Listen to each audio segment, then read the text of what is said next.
Thank you for tuning in to Shelf Addiction here on Anchor FM.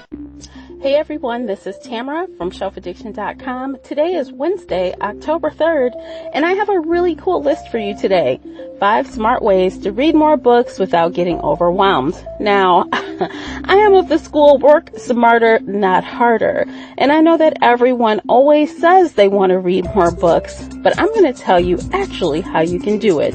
And that's without feeling stressed out about it. So feel free to modify or take any of these tips that you like that fits your schedule the best. It's all about your frame of mind, you know. Either you want to read more or you don't. Just make up your mind about it and do it. Either way, these tips are great ways to sneak in more books without you even having to exert more effort.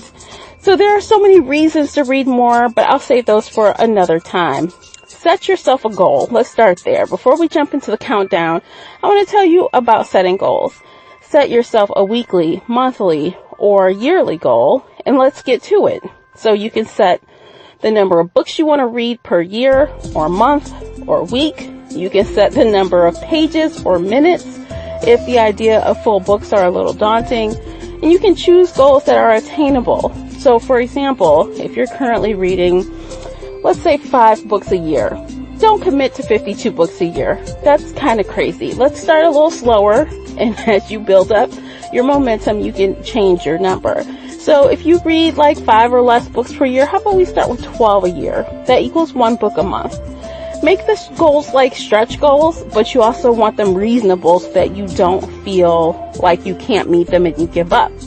So with all of that said, if you want to know 5 smart ways to read more books, stay tuned.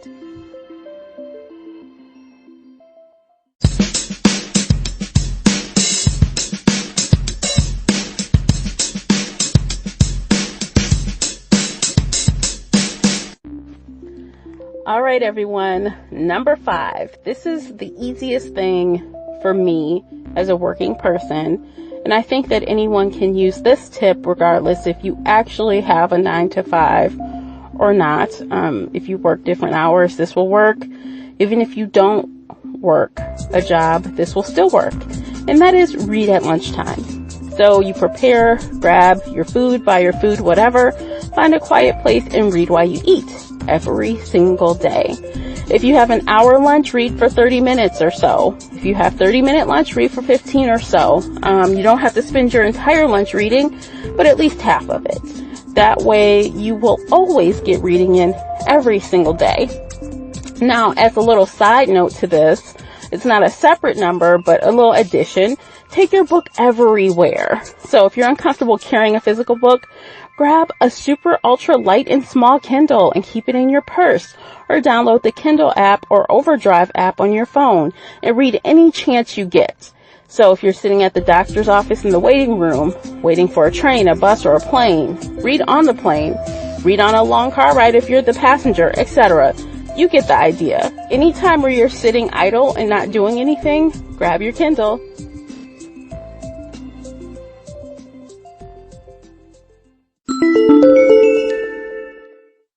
Okay, everyone, tip 4. Now, some are going to love to hear this and some are going to hate it. But turn off the TV. Turn it off an hour earlier or turn it on an hour later. So you can either read before or after you turn on the TV. So for example, if you get home and your first thing to do is turn on the TV and you know that things get hectic after you turn on the TV and you start making dinner, guess what? Read a little bit for an hour, half hour before you even turn on the television. You can always DVR things. And 9 times out of 10, when you first get home, you're not really watching TV. It's just noise. Let's keep it real. Or even if you like to watch TV early, but you watch TV all the way up until bedtime. No, turn off the TV an hour early and read. Trust me, you'll thank me later.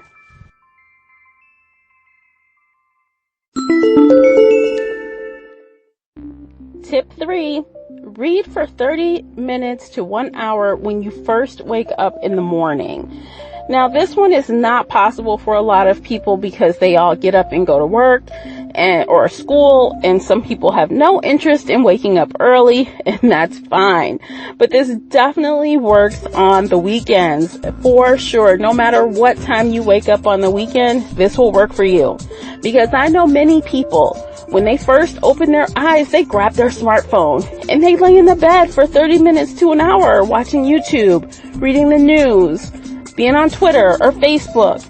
Instead of using that time for social media and other things, read for 30 minutes to an hour. Split the time. If you spend 30 minutes in the bed watching YouTube videos, spend 15 of that reading a book, or extend it to an hour. It's perfect for the weekends. You lounge, you don't have to jump up, you do it anyway. Most people do it anyway, I'll say that. So use that time to read. And I do that every weekend. Sometimes I'll read for 1 to 3 hours, depending on how good the book is, and then I'll get my day going. But I'm an early riser, so sometimes it works a little better for early risers. But for those that sleep in and they like to sleep late, you can grab 15 to 30 minutes before you start your day. I know you can.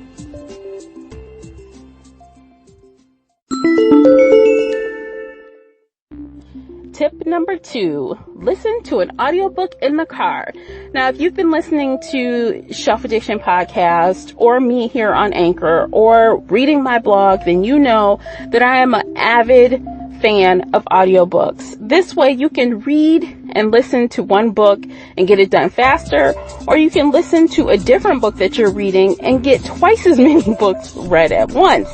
So for example, if you're going to read and listen, the Amazon Kindle has perfect options because they also mesh with Audible audiobooks. So for example, you could read book A during your lunch, and then you can finish listening to book A on your drive home. And then when you get home, you want to read a couple more minutes when you get home. And then in the morning, you can continue listening on your drive into work. It really helps speed up the pace of reading a book. So if you can switch between reading and listening, it's an excellent option.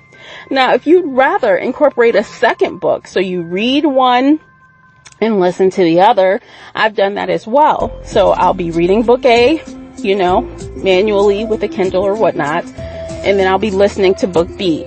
Now, the key to that is, I find personally, select 2 different types of genres. So should you choose to, read a fantasy, maybe I would listen to a romance or vice versa, or listen to something nonfiction.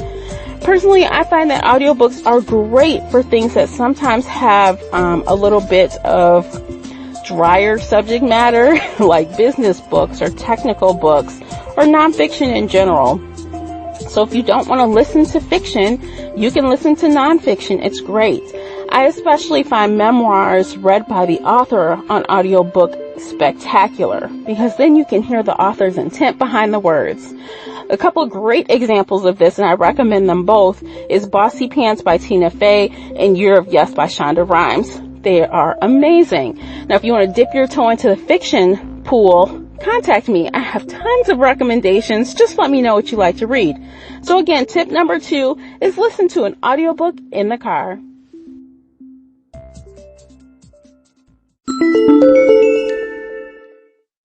My last and final tip is also tied in with audiobooks. So I want to expand upon tip number 2 and tell you to listen to audiobooks anytime you are doing a mundane task.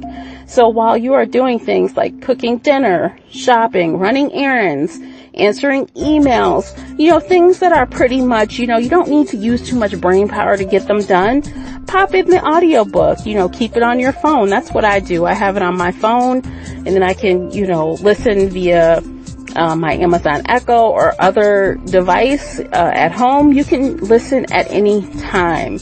And it's great because, again, you can use the same philosophy as in tip 2, so you can listen to the same book you're reading or listen to a different book. And this, I promise you, once you incorporate audiobooks, if you've not been an audiobook listener before, you need to start. You can get them from your library for free. You can download them for free from your your library's audio library. If you want tips on how to do that, how to use Overdrive, let me know, and I will do a podcast for you on how to download books and ebooks from your library. Because everyone needs to know that. If you don't want to spend money on a membership, you can get them for free.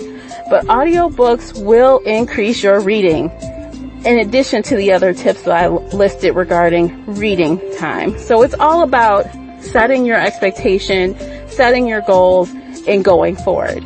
So again, tip number 1 is listen to audiobooks whenever you can, whenever you're doing mundane tasks that don't exert much effort.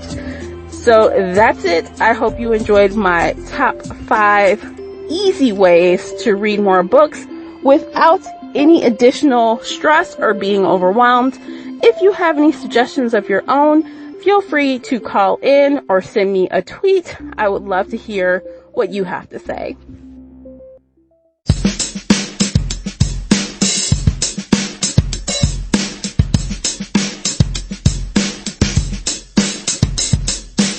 Thank you for tuning in to Shelf Addiction here on Anchor FM. The audio you just heard was recorded in Anchor. Learn more at anchor.fm.